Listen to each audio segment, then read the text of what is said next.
Movie की starting में हम एक बैंक एम्प्लॉय को देखते हैं जिसका नाम शीला होता है। उसे बैंक में काम करते वक्त बहुत डांट पड़ती है, इतनी डांट कि कभी कभी तो उसका मन जॉब छोड़ने का भी करता है।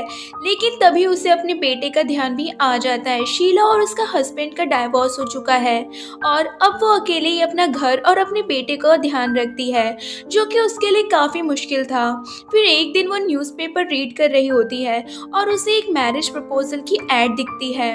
शीला को भी एक पार्टनर की ज़रूरत थी, इसलिए वो उस आदमी को कांटेक्ट करती है जिसने ये प्रपोजल डाला था और उसे अपनी कुछ फोटोज भी सेंड करती है। अगले दिन शीला टीवी पर एक गारमेंट शॉप की सेल की एड देखती है जो कि एक ड्रेस पर होती है और वो उसे बहुत पसंद आती है। फिर वो उसे खरीदने के लिए उसी शॉप पर जाती है और वहाँ वो शॉप ऑनर मिस लॉकमोरे से मिलती है और वो शीला की शॉपिंग में मदद भी करती है। लॉकमोरे शीला को उसकी शॉप की सबसे बेस्ट रेड कलर की ड्रेस दिखाती है जो शीला को भी बहुत पसंद आती है और फिर वो उस ड्रेस को पहनकर भी देखती है, जिसपे लॉकमोरे उससे कहती हैं कि अगर कोई लड़का आपको इस ड्रेस में देख ले तो वो तो आपसे प्यार कर बैठेगा। ये बात सुनकर शीला को बहुत अच्छा लगता है और वो उस ड्रेस को खरीद लेती है और रात को उसे पहनकर वो अपने बेटे से कहती है कि वो बाहर किसी काम से जा रही है और हो सकता है कि वो लेट हो जाए, तो तुम खाना खाकर सो जाना। और फिर वो उसी आदमी से मिलने चली जाती है। वहीं दूसरी तरफ हम लॉकमोरे को देखते हैं जो कॉल पर किसी को शीला की इंफॉर्मेशन दे रही होती है और उसके बाद वो किसी तरह का काला जादू करती है। उसके बाद वो दोनों एक रेस्टोरेंट में मिलते हैं। शीला उससे बहुत अच्छे से बात करती है, लेकिन उस आदमी की बातों से लग रहा था कि वो शीला में इंटरेस्टेड नहीं है और ना ही तो वो उससे अच्छे से बात कर रहा था, जिस कारण शीला को गुस्सा आ जाता है और वो उसे गुड बाय बोलकर वहाँ से चली जाती है, क्योंकि जो फर्स्ट मीटिंग में ही दूरियां बना रहा है तो वो पूरी लाइफ क्या साथ चलेगा।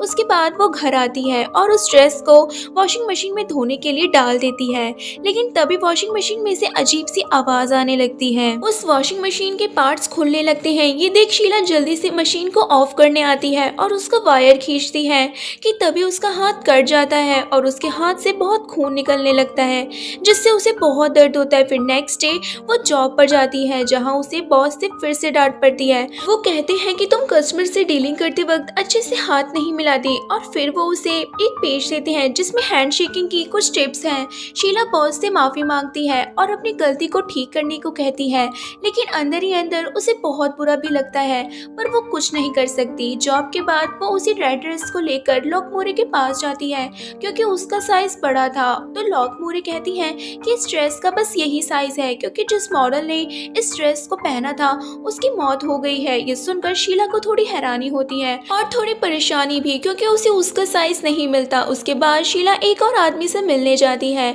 शादी के लिए, लेकिन इस बार शीला को इस आदमी का नेचर बहुत पसंद आता है, इतना पसंद कि वो उससे शादी करने के लिए रेडी हो जाती है, क्योंकि शीला वो कोई ऐसा लाइफ पार्टनर चाहिए था जो उसे समझे, उसे अपना माने, उसे खुश रखे और उसके साथ उसके बेटे को भी प्यार करे, जो उसे उस आदमी में मिल जाता है। तभी दूसरी तरफ हम देखते हैं शीला के घर उसके बेटे के साथ उसकी एक फ्रेंड भी होती है।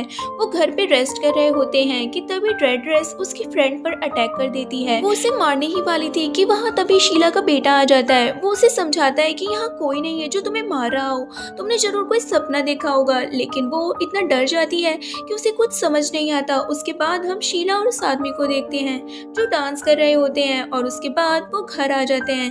तभी शीला उसे अपनी रेड ड्रेस के बारे में बताती है, जिसपे वो आदमी कहता है कि एक बार तुम्हें उस ड्रेस में देखना चाहता हूँ क्योंकि रेड कलर तुम पे बहुत अच्छा लगता है, लेकिन वो पहनने से मना कर देती है, पर फिर भी वो उसे फोर्स करने लगता है और शीला को वो ड्रेस पहननी पड़ती है और फिर वो आदमी उसकी बहुत तारीफ करता है। ये देख शीला को भी बहुत अच्छा लगता है। फिर कुछ देर बाद वो उसे उतार कर सो जाती है और रात को हम उस ड्रेस को चलता देखते हैं जैसे उस ड्रेस में कुछ तो गड़बड़ हो। फिर नेक्स्ट मॉर्निंग हम शीला और उस आदमी को साथ में घूमते हुए देखते हैं कि तभी शीला पर एक डॉग अटैक कर देता है और उसके ड्रेस को भी फाड़ देता है। इससे शीला को बहुत चोट आती है। फिर वो आदमी शीला को घर लाता है और उस पर दवाई लगाता है। फिर शीला का बेटा वही रेड ड्रेस लेकर आता है, जिस पर शीला कहती है कि ये तो फट गई है, इसे फेंक दो। तो उसका बेटा कहता है आपको कोई गलतफहमी हुई है क्योंकि ये ड्रेस तो एकदम ठीक है। शीला उसकी बात नहीं मानती कि तभी वो उसे वो ड्रेस दिखाता है, जिसे देख शीला और वो आदमी दोनों हैरान हो जाते हैं, क्योंकि उन्हीं के सामने तो उसे डॉग ने फाड़ा था, पर अब उसमें ऐसा कोई निशान नहीं है। इसमें शीला को कुछ तो गलत लगता है और वो उस ड्रेस को वापस करने के लिए जाती है, लेकिन लॉकमोरे उससे कहती है कि हम बेची गई ड्रेस को वापस नहीं लेते, तो वो उसे लेकर वापस घर आ जाती है। उसके बाद हम देखते हैं कि शीला और उस आदमी का रात में मिलने का प्लान होता है और शीला उसी रेड ड्रेस को अपनी कार में रखकर उससे मिलने जाती है और रास्ते में हम देखते हैं कि वो ड्रेस अपने आप उस कार से बाहर निकलकर उड़ने लगती है और तभी कार के सामने शीला को एक पुतला खड़ा दिखाई देता है, तो वो उसे बचाने के लिए अपनी कार को घुमा देती है। तभी उसकी कार का आउट ऑफ कंट्रोल हो जाता है, जिसके कारण शीला का एक्सीडेंट हो जाता है और वो वहीं पर मर जाती है। उसकी मौत की खबर पुलिस द्वारा शीला के बेटे तक दी जाती है। उसके बाद हम उसी ड्रेस को एक शॉप पर देखते हैं, जहां रॉड स्पिक नाम का एक आदमी अपनी वाइफ के लिए उसी ड्रेस को खरीदता है और फिर वो उसके बाद एक पार्टी में जाता है। वहां उसके फ्रेंड्स उसे बहुत ज्यादा शराब पिला देते हैं और फिर उसको वही रेड ड्रेस पहना देते हैं जो वो अपनी वाइफ के लिए लाया था। फिर उसका मजाक बनाने लगते हैं कि तभी ज्यादा शराब पीने के कारण वो बीमार होने लगता है और उसे उल्टी होने लगती है और वो बेहोश हो जाता है। उसके बाद हम मॉर्निंग में देखते हैं, जहाँ रॉज की वाइफ उसे उठाती है और वो देखती है कि रॉज की बॉडी पर अजीब से निशान थे जो उसे रेड ड्रेस पहनने के कारण बने थे, लेकिन रॉज को नहीं पता कि वो निशान कैसे बने। उसे लगता है कि कल पार्टी में उसे चोट लग गई होगी। इसके बाद वो ऑफिस जाता है और वहाँ उसे अपने बॉस से बिना गलती के बहुत डांट पड़ती है, जो रॉज को अच्छा नहीं लगता है, जिससे कि उसका पूरा दिन खराब हो जाता है। फिर रात को जब रॉज और उसकी वाइफ सो रहे थे तो हम देखते हैं कि वो ड्रेस अपने आप हवा में उड़ने लगती है। फिर नेक्स्ट मॉर्निंग हम देखते हैं कि रॉज की वाइफ उसे वो रेड ड्रेस पहनकर दिखाती है जो उसे बहुत पसंद आता है और अब उसे और भी ऐसी ड्रेस खरीदनी थी, तो वो उसी शॉप में जाते हैं, लेकिन जाने से पहले वो उस ड्रेस को धोने के लिए डाल देती है और फिर वो दोनों शॉपिंग के लिए जाते हैं। घर आने के बाद वो देखते हैं कि वॉशिंग मशीन पूरी तरह टूटी हुई है और सारा सामान बिखरा हुआ है। ये देख वो दोनों हैरान हो जाते हैं, उन्हें कुछ समझ नहीं आता कि ये कैसे हुआ। तो फिर वो वहाँ से सब साफ करके रॉज मशीन को ठीक करने लगता है और उसकी वाइफ उस ड्रेस को बाहर सुखाने के लिए डाल देती है। उस बाद अगले दिन जब रॉज अपनी जॉब पर जाता है तो बिना किसी कारण उसे जॉब से निकाल दिया जाता है। फिर रॉज ये बात घर आकर अपनी वाइफ को बताता है। ये उनके लिए परेशानी की बात थी क्योंकि मंथ एंडिंग था और रॉज को सैलरी भी नहीं मिली थी, लेकिन ये बात वो अपनी वाइफ को नहीं बताता। फिर वो अगले दिन लोन के लिए उसी बैंक में जाता है जहाँ शीला काम करती थी, लेकिन वो बैंक उसे लोन नहीं देता।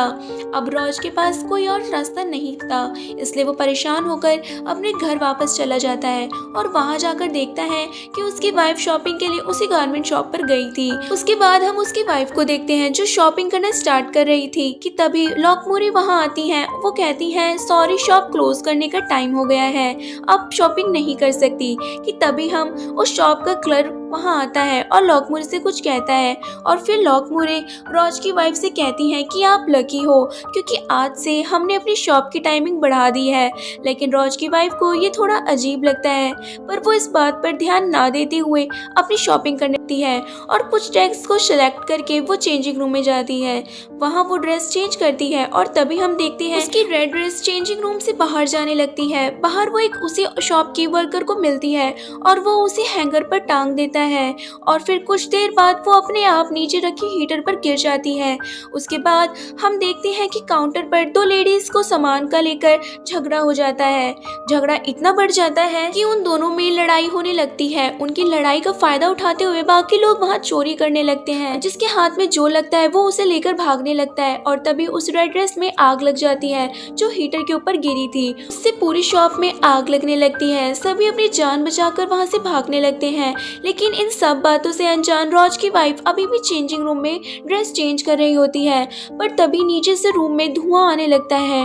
उसे पता नहीं था कि बाहर क्या हो रहा है। वो जल्दी से जल्द उस डोर को खोलने की कोशिश करती है, लेकिन वो नहीं खुलता क्योंकि वो लॉक हो चुका था और आग उस रूम तक पहुंच जाती है, जिससे वो जलकर मर जाती है। और दूसरी तरफ हम देखते हैं कि रॉज की भी मौत हो गई है। उसकी मौत पॉइजन गैस के कारण होती है, क्योंकि जब ड्रेस ने वॉशिंग मशीन को तोड़ दिया था तो रॉज ने उसे ठीक तो कर दिया था लेकिन पूरी तरह से नहीं। इस कारण गैस लीक हो जाती है और रोज की भी वहीं मौत हो जाती है।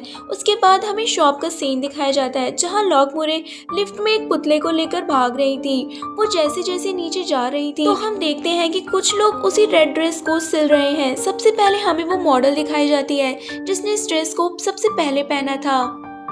फिर हमें शीला दिखती, उसके बाद रोज और फिर उसकी वाइफ दिखती है और फिर उसके बाद हमें कुछ खाली मशीन दिखाई जाती हैं। इसका मतलब अभी भी वहाँ और लोगों का आना बाकी है। वो ड्रेस जिसके भी पास जाएगी वो मारा जाएगा और फिर बाकी लोगों की तरह उसकी भी आत्मा वहाँ आकर उस ड्रेस को ठीक करेगी। अब हम आपको बता दें कि लॉकमुरे काला जादू जानती थी और उसी ने उस ड्रेस पर जादू कर रखा था जिससे कि वो अगर ड्रेस फटे कटे या उसे कुछ भी हो तो वो अपने आप ठीक हो जाती है और ड्रेस जिसके भी पास जाएगी वो मारा जाएगा और फिर उसकी आत्मा को लॉकमुरे का गुलाम बनना पड़ेगा। उसके बाद हम देखते हैं कि उस शॉप की आग बुझाने के लिए वहाँ फायर ब्रिगेड आता है और उसके बाद हम एक फायरमैन को देखते हैं जिसे वही रेड ड्रेस मिलती है जो एकदम न्यू लग रही थी और अब वो किसी और को अपना शिकार बनाएगी। इसके बाद मूवी यहीं एंड हो जाती है। सो गाइस, ये थी हमारी आज की मूवी इन फैब्रिक। उम्मीद करती हूँ आपको मूवी पसंद आई होगी।